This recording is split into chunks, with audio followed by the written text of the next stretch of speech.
Going up. Prices keep going up these days. It feels like being on an elevator that only goes up. Going up. But not at Metro. We're pushing the down button. Going down. We've lowered prices. Get one line of 5G data for $40, period. That's 20% lower. And you get a free Samsung 5G phone when you bring your number. Only at Metro. 5-year guarantee on eligible plans. Exclusions apply. See website for details. Not available at Metro with T-Mobile in the past 6 months. Tax applies. If you don't know about flyer deals on Instacart, this message is for you. Flyer deals are like strolling through your favorite store looking for deals. But you're scrolling your phone, and maybe you're in bed, because getting delivery doesn't mean you have to miss deals like you get at the store. Like the one creamer that doesn't make your stomach hurt, or the pasta sauce you can't not buy when it's on sale. So, download the Instacart app, shop flyers, and never miss a deal on one of your favorites. Plus, get delivery in as fast as 30 minutes. Trial attack point. Mavericks inbound. It's Pod Maverick. A Maverick. Hosted by Kirk Henderson and Josh Bowe.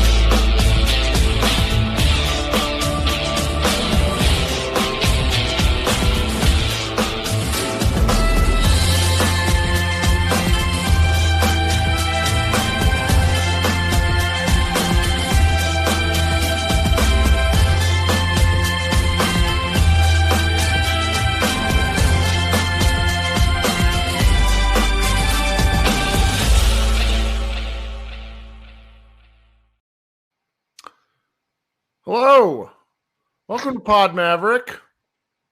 I'm Kirk Henderson, joined by Josh Bowe. Josh, how are you? I'm doing good. I turned the light on. I figure it's tonight. You turn the light on, right? The light is back on for the Mavericks franchise. Potentially. Just when we thought we were out, they pull us back in again. Guys, thank you, Adam Silver, for saving every independent Mavericks website and podcasts. Seriously. Freaking he just wrote us a government bailout check. 7 years ago, similar time of the month, I was drunk as balls because the Mavericks traded up to get Luka Doncic. That podcast is still in existence. We're happy to share it for anybody who really wants it. This is crazy, guys. The Dallas Mavericks jumped from 11 where they were really in a coin flip situation with the Chicago Bulls, which they won. Did that coin flip technically mean? Yes. Is that what decided it? Yes. And it's an actual coin flip, isn't it? Like, they're not joking. Or did they use an algorithm or something? I don't know. That's actually a good question. And so the Mavericks jumped from the 11th position in the lottery, 1.8% chance, 8.5% overall to get into the top four, which is actually quite good, to number one.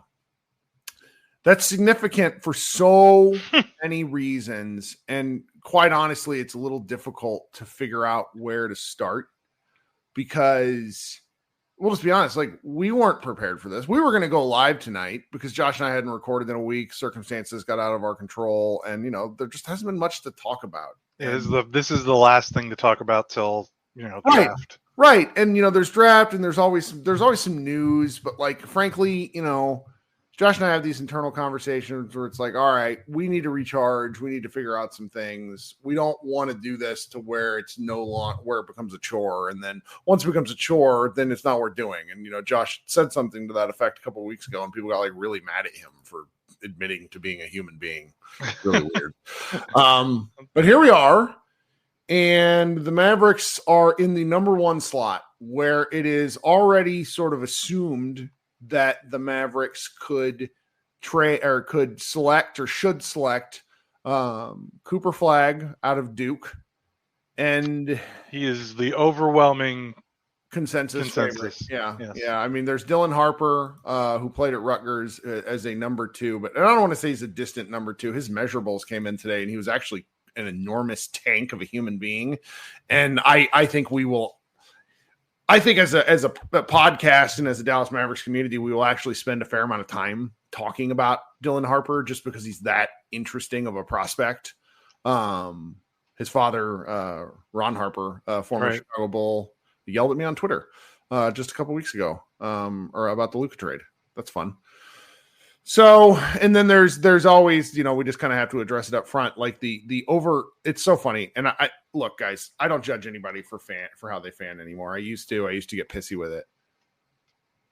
I had like 25 people like, what if Nico trades a pick? And I'm just like, guys, let's just be excited. Be excited the one time, right?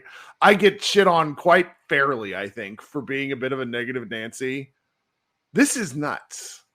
Like, this is nuts. This is a different kind of nuts than the Mavericks trading up to get Luka. I guess it wasn't this time of year. When this time of year, 7 years ago, I was very sad that the Mavericks fell to 5th when they should have been at the 3rd spot, whatever.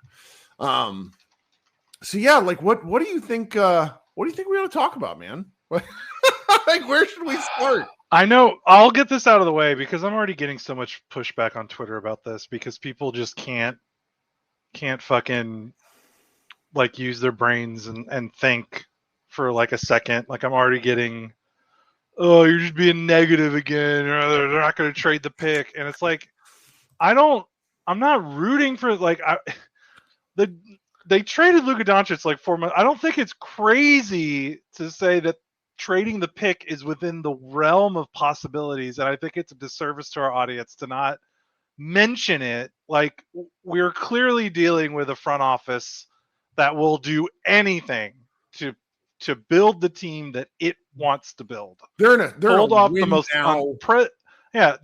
the most unprecedented trade in NBA history, and you guys want to and people want to get mad at me for being like, what if they trade the pick? Like, I'm not doing it to try to piss in your cereal bowl. Like, I'm just saying, like, we have to think about it. Now, I want to talk about it now and get it out of the way, and then we can talk about the other stuff because I don't want to talk about the whole podcast about that because that also wouldn't be responsible.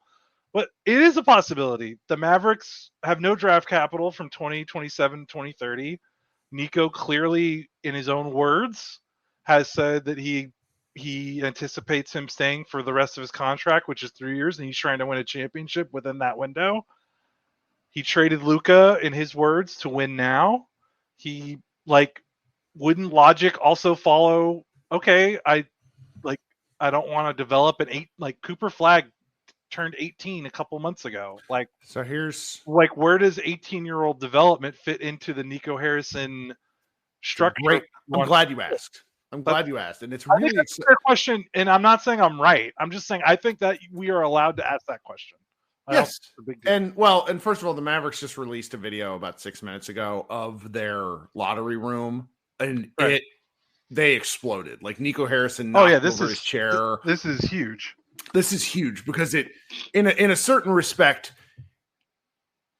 it gives them the cushion to say we need more time. Because, guys, the offseason, after the Luka Doncic trade, every single thing that possibly could go wrong went wrong. Like, I don't really think there was a single thing that went correct. And that's just fair to say. It is what it is.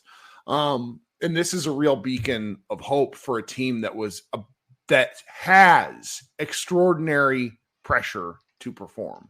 Now, what makes this really fun for us is it does open up the entire vein of possibilities of trades of people on the roster and the pick, because we've talked about this a little bit. The Mavericks are up against the salary, the first apron.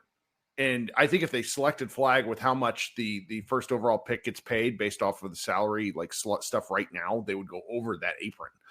That's also before any sort of salary cap increase, but I don't necessarily think that matters. I think the apron is a certain level of high. Anyway, it just opens up possibilities where we're sitting here thinking, okay, the 11th overall pick, who might be there? And this is a interesting draft with a lot of talent, but also some very clear tiers where you get out of the top 3 to 4 and you have to start taking home run picks. And the Mavericks, as they were constructed, or as they're currently constructed, have a team where an 18-year-old, in theory, 18-year-old X, create a player X, doesn't fit anywhere. I think now, understanding the type of player I believe Cooper Flagg to be, that simply changes the math. The Mavericks at this moment are hilariously big man heavy if you assume Flagg was to become a Dallas Maverick. And that just opens up a Although, is he? I mean, he's more like a 3-4, right? He like, you want to know where my brain is? He's Andre Karolinko with a green light, with a greener light. Some NBA GM, an anonymous one a couple weeks ago, said his offensive game reminds him of Kawhi Leonard. Well, Kawhi can't pass like this guy. But Cooper Flagg is a dog. Is he a Luka Doncic level offensive talent? Of course not. Of course not. But he is the kind of guy who can give you spot minutes guarding every single position on the floor. He's somebody in the chat says he's not a 5. Come on. No, he's not. He's like a 3-4 hybrid, but can he give you spot minutes guarding someone at the 5 for like just to go super small? I truly believe that. Yeah. Okay. Yeah. And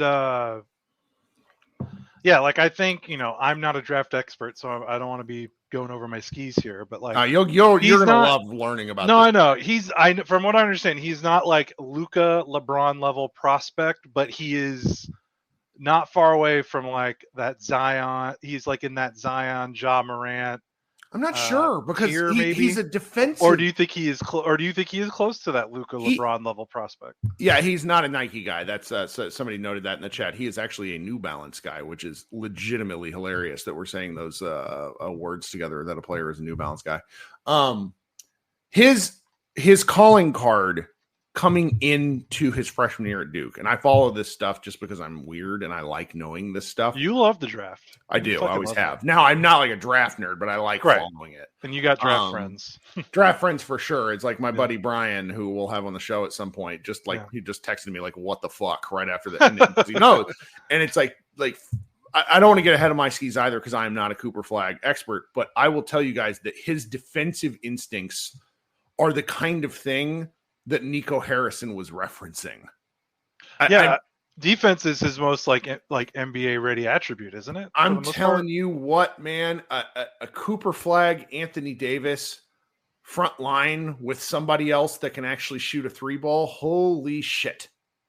I mean, you got Lively, I guess, back there. I mean, this is the big ball stuff that Nico was envisioning.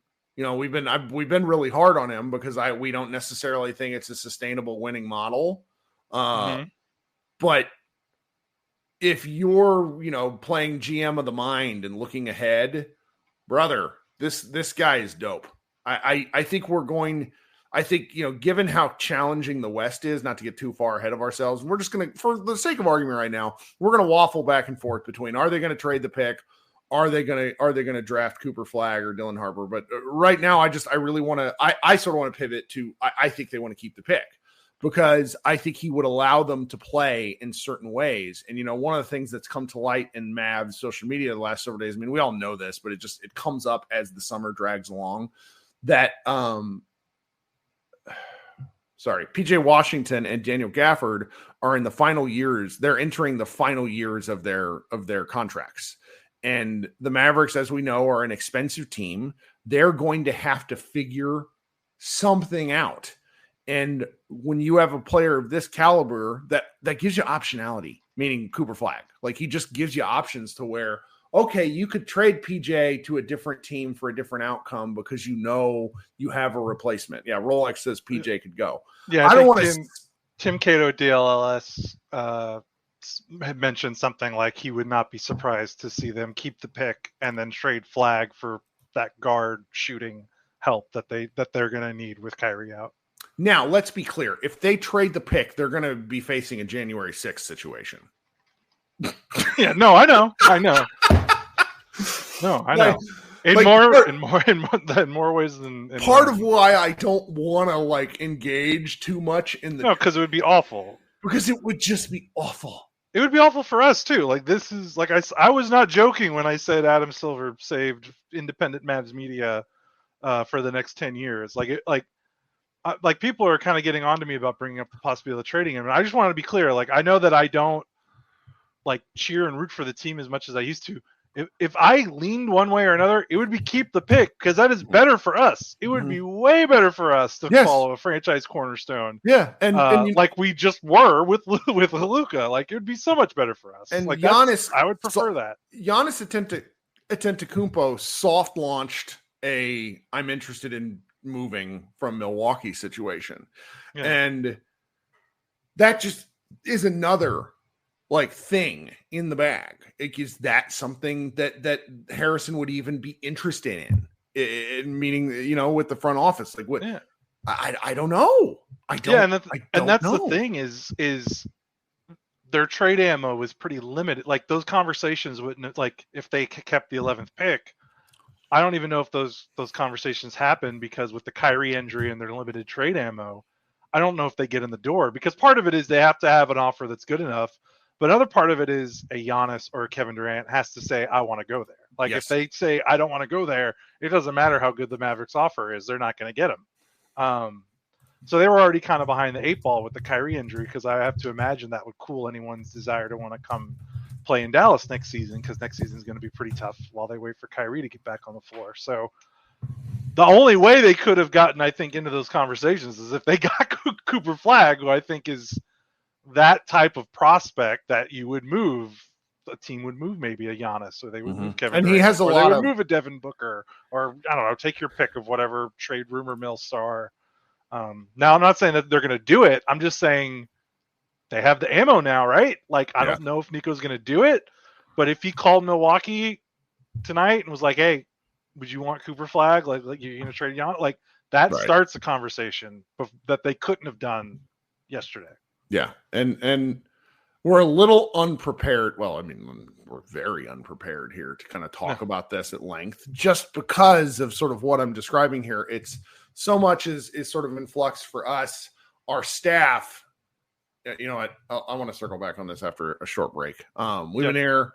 If you guys will do me a favor, I'm going to try to insert some ads. If you guys haven't joined our show in a while, I am going to host a secondary show. We have some new intro music. I'll play it during the break. There's some real, if you have takes or thoughts that you'd love to get off, I want to talk to you guys tonight. I'm not sure if I'm going to be able to host a Friday show this week because I have to do field day at my son's school. So Josh and I are going to insert some ads here, at least we hope. The ad system's been goofy for me. And then we will be right back to sort of talk about other stuff.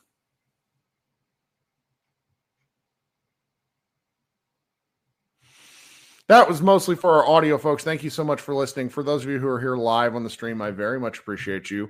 Guys, if you're returning to our show after a bit of a hiatus, welcome back. I don't blame you. If you are still out on the show but wanted to hear what we had to say, we appreciate you stopping by. This is a complicated time in Mavs fandom. It's a complicated time in just sort of sports fandom generally for the Dallas area. There's just a lot going on all the time. The Wings drafted Paige Beckers. They Maverick. There's just a lot of basketball. It's both crazy. Maverick, both Dallas basketball franchises get the number one pick within months of each other. And I want to say Worldwide Wob did the math on it, and it's like a 0.04% chance. Like it's very statistically unlikely that it happens. Yeah, because the Wings weren't the favorite to get the number one pick, right? No. Yeah. And we'll, I'm not. I told you though, this is your my buddy Matt Moore. This is your Dirk year. Things are going to be coming up this true. year. I turned 40. I turned 41 today, so happy birthday to me. That's pretty exciting. My household did have hand, foot, and mouth this weekend, though, so I feel like I've earned the number one pick in that way. So one of the things I did want to note out about like what our staff was sort of planning on doing is like I sought out like 4 new guys to help us with draft coverage, and they had planned. They have all this cool stuff planned. Yeah, all these players that we don't need to cover now. I just think I'm going to bully and just doing it anyways because it's fun. Yeah. Also, what if we had the Sixers second round pick right now? Whatever. We're gonna we're still gonna do some fun draft content because I really like writing about the draft. I like reading. Jeremiah Fears was sort of my guy I was angling for at 11. Now, seeing how big he was today at the combine, I don't think he's going to be there at 11. And there's a lot of stuff. And it's like, if you're interested in the future of the NBA, the draft is just a great time to latch on. And we were going to have some content. We will definitely have some fun content with Cooper Flagg and Dylan Harper on the prospect range. There's just a lot. It's really funny that everyone gives you so much shit for being maybe a sourpuss now and again. And seriously, like outside of like watching the games, your favorite thing about the sport is the draft, which is like the definition of optimism and hopefulness. Like anything could happen with the draft, and that's part of why you like it. You like these sort of mystery, but I mean, not all of them are the mystery 2020 boxes. draft was so freaking funny. And like we were all in, like every single person in America and Mavs fandom was like in a terrible headspace because we'd all been trapped at home, and we had a great time hoping and covering that draft. And we had 3 picks, and all 3 of them turned out to be not great. And it's just the way it goes sometimes. And when every draft expert, by the way, was like, "Good draft." So like, what are we supposed to do? One of my sourpuss friends who's not a Mavs fan, but in a different basketball group chat, is like, well, what if this guy doesn't hit his ceiling? And it's just like, then so what? So what? I don't care right now. Like right now, I am so psyched to have the opportunity to talk about different stuff. Like you guys may not believe me, and I get it if you don't believe me, but I didn't sign up to talk about Nico Harrison being shitty at his job. That has... Like when I'm mad, it's really fun, but that's fleeting. It's an emotion that you're here for community. You're here for good basketball. I'm not here for the suits. And if Nico Harrison has to stay Mavericks GM and they try to put together a good team, so be it. If I don't have to talk about him for several weeks, that would be great. We can talk about Flagg. We can talk about Harper. We can even make jokes about how Nico will want to draft Ace Bailey, who I can't wait for you to learn about because he's like a Hooper's Hooper. It's really fun there. Yeah, and so we're just we're here. Yeah, the one thing my thing about Flagg that I like, just to get it back to talking about him, because you're right. Let's talk about that. No sense in talking about the other possibilities until we think it could be more of a possibility than others and just spitballing. But like the one thing I like about Flagg, and again, this is coming from someone who has barely watched him, but like I think it says something. Maybe this is me being like getting more old manny and maybe getting a little more ball don't stoppy. But like his NCAA tournament, even though they kind of choked the championship game, was genuinely impressive with the way that he kind of raised his game. Like Dylan Harper didn't make the tournament. And I know that's not on him, and college sports is very weird right now. Like you can't blame guys necessarily for being the reason that a team underperforms. But there's just something kind of refreshing about seeing the guy before the season is like, this is going to be the consensus best player in college basketball. That will be the number 1 overall pick. Lead his team to have a great 1-seed season, and then dominate the NCAA tournament, lead his team to the championship. They didn't win. That sucks. But he played very well in that championship game, and he did it on a hurt ankle. Like, there's just something about watching that is like, it sounds kind of old-fashioned and like old man, caveman, like sports analyst brain. But there's something, I don't know, I feel like he's got kind of the juice, so to speak. That's something that you can't quantify in analytics or data, even though his analytics and data are very, very, very, very good. But that combined with the fact that his team won and won a lot, when in the one and done era of college basketball, you haven't seen that too much. Funny enough, like Anthony Davis was one of the last ones that really kind of went, start to finish on a college basketball season, and then it was the number 1 overall pick. But I don't know. There's just something cool about that. Like he genuinely seemed to raise the level of his game to meet the moment every time the moment called for it. A lot of elements of this, and like I don't want to say anything dumb, but we're just gonna kind of have it's part of the story. He's going to be the first white American-born player drafted number 1, assuming that's what the Mavericks do, in like 50 years. And he comes from a part of the country that is not known for basketball, Maine. His high school, like AAU circuit team or whatever, like they were shockingly dominant, despite him being the main player of note. And they were called the Main Event, I think was the name of the team. Really, that's a great name. They came here and they played in a tournament in Duncanville 2 years ago, And I was just shocked. Like then the secondary factor is how young he is. Yeah, because he reclassified to get into this draft. He does not turn 19 until December of this year, 7 months from now, for those of you who can't do math. He went to the Team USA before France, before the Olympics this last year, and practiced with Team USA. And they said by accounts, he kicked some guys' asses. He was 17 and a half. He was still 6 months then from being 18. You know, that kind of reminds me of, that's like the LeBron, Luka, Dirk, like men among boys kind of thing, which is also like a great comparison. He is a dog.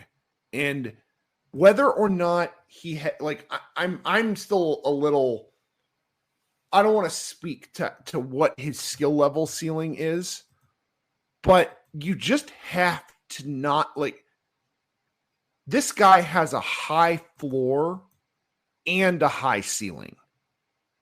And that's a really fascinating number one pick. Now, what is that ceiling? Can he ever be, we're just talking, it's so great talking like this. This is ridiculous. Can he ever be the number one option on offense for a championship basketball team? I have no idea. He was the number one option on a championship caliber college team. I don't know if that counts for anything.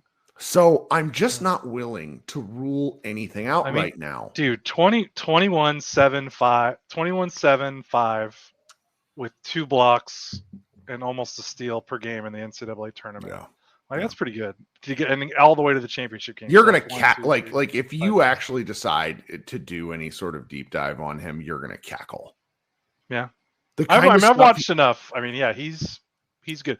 The only thing is he looks a little shorter on the floor than I thought when people described him to me. Well, so that doesn't matter. Did you see the combine measurements for him today? No, what were they? Without shoes, 6'7" 3/4. Okay, that's good. So yeah, and so we have a new gentleman in the chat. I think his name's the Dude, where he's been just sort of emphatically noting that maybe his best role is the 3. I have no idea, but I will say that, like, skilled size is what wins the day in the NBA. We've been watching these Cavs fall apart in the playoffs because of injuries, because they don't have any actual wings. That's kind of a dirty little secret. It's been the Warriors kind of like when their titles, everyone was like, oh, small ball. It's all about small ball. And it's like, it's not small ball. It's being, still being big and skilled. Like that's what you just said. Yeah. And that's what made Luka such a bear to play against. Now, right. I'm going to love, like, this was my favorite part of the early Luka years. And I think I wrote about this, like, towards the end of his rookie year, where it's like the best part is like the wish fulfillment of what a guy could be. Before expectations really take root, and you get all the stuff, like you're watching it with SGA right now, which shout out to SGA for, once again, finding out that the playoffs are harder than the regular season. But I get kind of grossed out by the constant teardown. Like, some dudes I get sick of, and I'm like, you know what, fuck that guy. But like, there's just like there's an intense desire to tear down whoever is making a run. And like, that's just not why I watch this stuff. I watch for my guy and I wrote about that again when with my Fire Nico letter, where it's like, I am now hyper invested in the potential of Cooper Flagg. And like that feels really good, man. It feels really good. What do you think? No, it does feel really good. I mean, it gives us selfishly, it just gives us something to talk about. It's interesting. It doesn't because again, the bill is coming, right? They don't have any draft picks to close the decade. They're no. Although maybe that maybe they will now, though. I mean, with Cooper Flagg, like if they keep Cooper Flagg, maybe some of those pick swaps aren't going to be swapped because those aren't going to be bad picks. I remember I watched. God, what is it? It's the Great Civil War novel. Fuck. Why is it? It's.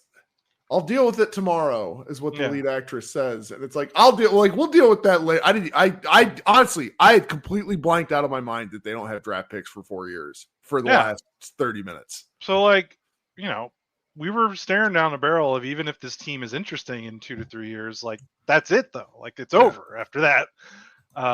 So now, even when if that bill comes due, the fact that they're going to have, presumably they will have Cooper Flagg to get them through it. So maybe that those picks don't sting as much that they give away. Cause the 2027 is when it starts. So you got this 2025, 2026. So you got this season and next season basically. So if Cooper Flagg by his second or third year is starting to approach an all-star level player, that's the kind of prospect he is, I think, be an all-star by year 3, maybe even year 2. It's a broken record, but it's like a get out of jail free card. Like everyone's saying it, but it's true. So, and that's what I'm excited. Like, I get to talk about the basketball. Like if they keep him, like if they don't keep him, then I have to talk about this BS for even longer. And it's just going to keep dragging it down. Like if they just make the pick and they pick him, or even if they pick someone else, we can talk about the basketball, which is the stuff that I want to talk about. Cause it's really like, it is really, like you said earlier, it is really interesting. Like if they pick Cooper Flagg with Lively, Gafford, Davis, PJ, they're going to have to make some moves. Like maybe they trade PJ, maybe they don't, but like there's pieces and they can shuffle some things up, even with Kyrie being hurt, that they can make some interesting lineups and do some interesting things. And that's what I would much rather talk about instead of, fans protesting about a general manager or people canceling their season tickets. Not saying that's not stuff like we need to talk about it because that's what's happening. But, we would much rather talk about other stuff. I'd rather talk about the games. And I think this kind of re-energizes that feeling. Well, this means you're going to have to watch at least one Summer League game, which I find patently hilarious because that's awesome. I love Summer. I don't love, Summer League basketball is objectively horrific, but it's fun. But it's like fun. Like I'm glad it exists.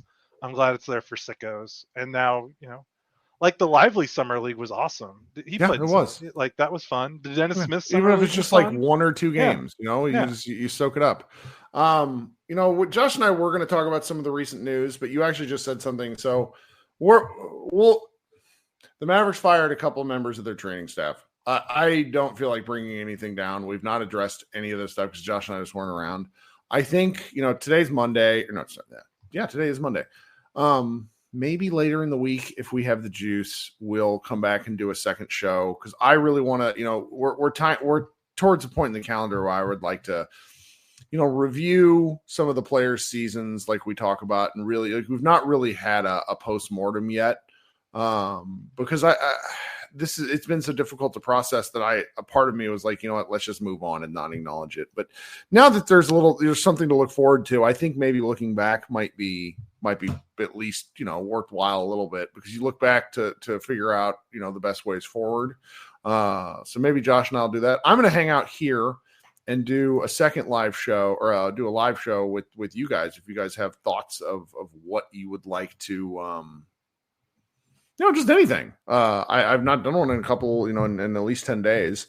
So I'll post that link in the comments and you guys can come join and we will hang out, maybe for at least another half hour or so. I would like to go spend some time with my wife. It is my birthday and, but whatever.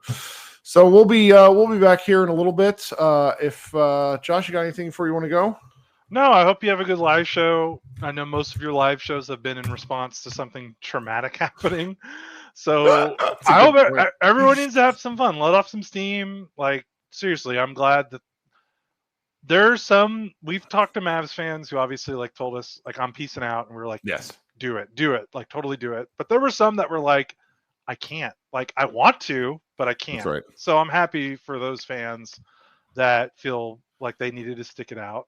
You need a little reward. That's great. All right, Josh, and I'll be back in just a minute. Thank you so much. You guys have fun tonight. Hanging out. This has been Kirk Henderson and Josh Bowe. We've been doing, I'll call this a Mavs party, and then I'll just call the other one a Mavs party as well. I had no idea. I didn't have time to make any of the graphics. So I know. We'll be back in just a few minutes. Thanks, guys. Have a good night. And everybody who's here on, stick around and join me live.